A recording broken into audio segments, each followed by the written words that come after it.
Major retire Mohammad Ali Shah defence expert के तौर पर जुड़े हैं और group captain retire UK Devnath ji हमारे साथ जुड़े हैं। आप दोनों मेहमानों का बहुत स्वागत है। और मोहम्मद साहब, पहले मैं आपका रुख करूंगा।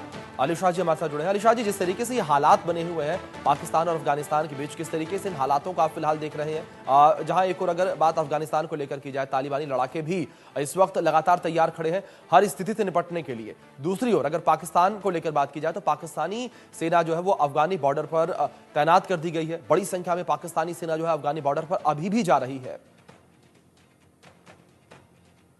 देखिए, पाकिस्तान और अफगानिस्तान के रिश्ते बहुत पुराने, मैं बोलूंगा कि दोस्ती भी है और बनती भी नहीं है। क्योंकि बनती दोस्ती क्यों है? क्योंकि एक ही वर्दी के छठे पट्टे हैं। इसलिए जैसे कि तालिबान हो गई, वो उग्रवादी आतंकवादी की है। पाकिस्तान किसको बढ़ावा देता है? उग्रवादी आतंकवादियों को बढ़ावा देता है। तो पाकिस्तान के अंदर एक कॉन्सेप्ट है गुड तालिबान और बैड तालिबान का। तो ये तालिबान गुड तालिबान उनके लिए हो सकता था। अब देखिए, जो डुरन लाइन है, डुरन लाइन अफगानिस्तान और पाकिस्तान का बॉर्डर, दोनों देशों ने इसको नहीं माना है ये डुरन लाइन। तो वो मालूम नहीं कि, तो एक तो जमीनी लड़ाई तो होती रहती है। इसके अलावा देखिए, पाकिस्तान के अंदर जब 15 अगस्त 2020 में जब तालिबान आ गई थी सत्ता के अंदर, जब बाकी अमेरिकन आर्मी छोड़ के चली गई थी तालिबान अफगानिस्तान के अंदर, तो उस टाइम पे जनरल फैज हामिद पाकिस्तान के आईएसआई चीफ गए थे स्वयं पाकिस्तान, हक्कानी नेटवर्क, हक्कानी भाइयों को सीट दिलवाने के लिए अफगानिस्तान के पार्लियामेंट में, ये समझकर कि अगर इनकी हम तरफदारी करेंगे तो हो सकता है स्ट्रेटेजिकली ये हमारी तरफदारी करें। और पाकिस्तान ने बहुत सपोर्ट किया था तालिबान को सत्ता में आने के लिए। और जब तालिबान सत्ता में आया था, सबसे ज्यादा, इससे ज्यादा जश्न तो पाकिस्तान ने मनाया था। अब देखिए, वही दोनों भाइयों की लड़ाई होगी। तो ये पाकिस्तान दरअसल बहुत बेशरम, वो किसी भी हद तक जाएगा अपने फायदे के लिए। तो पाकिस्तान की जो बेशर्मी थी, इन्होंने किया दोस्ती तालिबान से, अब ये सोच के कि वो उनके बनाए नक्शे कदम पे चलेगा, वो एक कठपुतली रहेगा इनके हाथों। लेकिन तालिबान के सत्ता में आने के बाद तालिबान ने उनको मक्खी तरह दूध से बाहर निकाल फेंका, बोला हम अपनी सत्ता अपनी तरीके से चलाएंगे। अब दोनों में अनबन होना शुरू हो गया।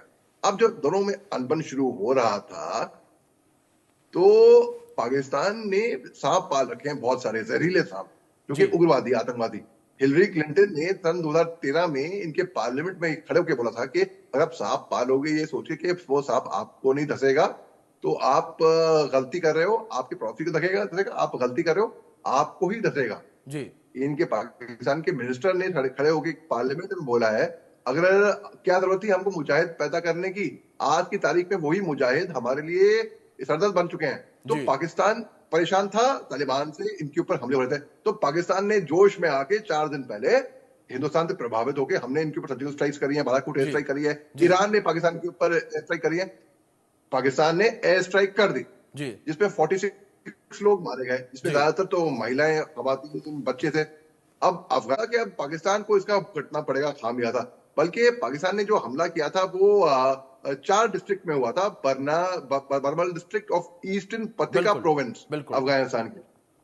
बिल्कुल शाही, जो स्थितियां हैं वो लगातार तनावपूर्ण बनी हुई है। जिस तरीके से आप भी बातचीत में जिक्र कर रहे हैं, पाकिस्तान के एक जवान के मौत की खबर सामने आई थी, 8 से 9 जवानों के घायल होने की खबर सामने आई थी। अब 2 चौकियों को नष्ट कर दिया गया, उन पर कब्जा कर लिया गया तालिबान के द्वारा। और करने वाली बात यह है कि पाकिस्तान ने हमला किया अफगानिस्तान के अंदर तालिबान के ऊपर, और खवातीन, बच्चे, सिविलियंस निहत्थे इस पे मारे गए, 46 और भी घायल हुए।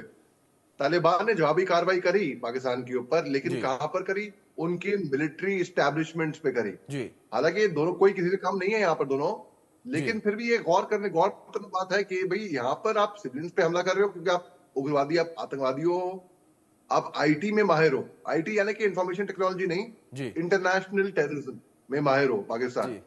और तालिबान ने जब जवाबी कार्रवाई करी, तालिबान ने तो उनकी मिलिट्री पे करी, उनकी सिविलियंस को नहीं छुआ। तो ये भी एक गौरतलब बात है।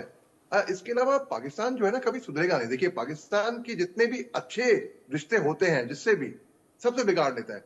इनकी तालिबान से कितने अच्छे रिश्ते थे, अफगानिस्तान से तो बड़े अच्छे रिश्ते थे।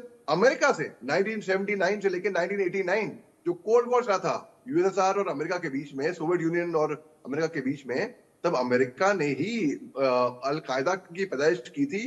तो उसामा बिन लादेन उस टाइम पे एक यंग मुजाहिद था, उसने वो लड़ा अमेरिका के पक्ष में सोवियत यूनियन के साथ। अब अमेरिका ने साथ, तो ये पाकिस्तान ने साथ दिया अमेरिका का, पाकिस्तान से ने उससे रिश्ते बिगाड़ दिए। आज से 4 दिन पहले जो डिप्टी एनएसए हैं अमेरिका के, जॉन साहब, उन्होंने कहा था पाकिस्तान एक इंटर कॉन्टिनेंटल बैलिस्टिक मिसाइल पे काम कर रहा है जो केवल साउथ एशिया में नहीं अमेरिका तक पहुंचने की उसकी क्षमता रहेगी। तो यानी कि अमेरिका को भी खतरा होगा इससे। तो यानी कि इससे साफ दर्शाता है कि अमेरिका और पाकिस्तान के रिश्ते भी बड़े अच्छे नहीं है, बहुत खराब है बल्कि। तो आपने कभी गौर किया भाई, कभी आप सड़क पे जा रहे हो हैं, और मैं इसलिए सरल भाषा में ताकि हर कोई समझ ले आपके दर्शक, तो सर कोई गिर जाए और जब कोई गिर जाता है तो 10 लोग दौड़ते हुए आते हैं, अरे लगी तो नहीं, गिर चोट तो नहीं आई जी।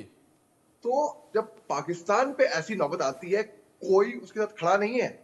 जब श्रीलंका पे नौबत आई थी, हमने $2.8 बिलियन का एड वहां पहुंचाया था। जब तुर्की पे आफत आई थी, हमने फटाफट अर्थक्वेक रिलीफ टीम वहां पे भेजी थी। जब यूक्रेन में ऑपरेशन गंगा चलाया हमने, चाहे अफगानिस्तान हो चाहे गल्फ वॉर हो, हिंदुस्तान हमेशा खड़ा रहता है। बिल्कुल। पाकिस्तान में जब बाढ़ आई थी 2 साल पहले तकरीबन, तो 1000 लोग मर चुके थे उसमें जी। हमारे प्रधानमंत्री नरेंद्र मोदी साहब ने केवल ट्वीट किया था कि भाई हमको इस बात का दुख है, मदद कोई ऑफर नहीं की थी। पाकिस्तान के शहबाज शरीफ साहब जैसे कि ट्विटर पे ही बैठे हो, फट से हमारे प्रधानमंत्री का ट्वीट का इंतजार कर रहे थे वो, और उन्होंने रिप्लाई किया कि नहीं नहीं हमें कोई जरूरत नहीं है हिंदुस्तान से मदद लेने की।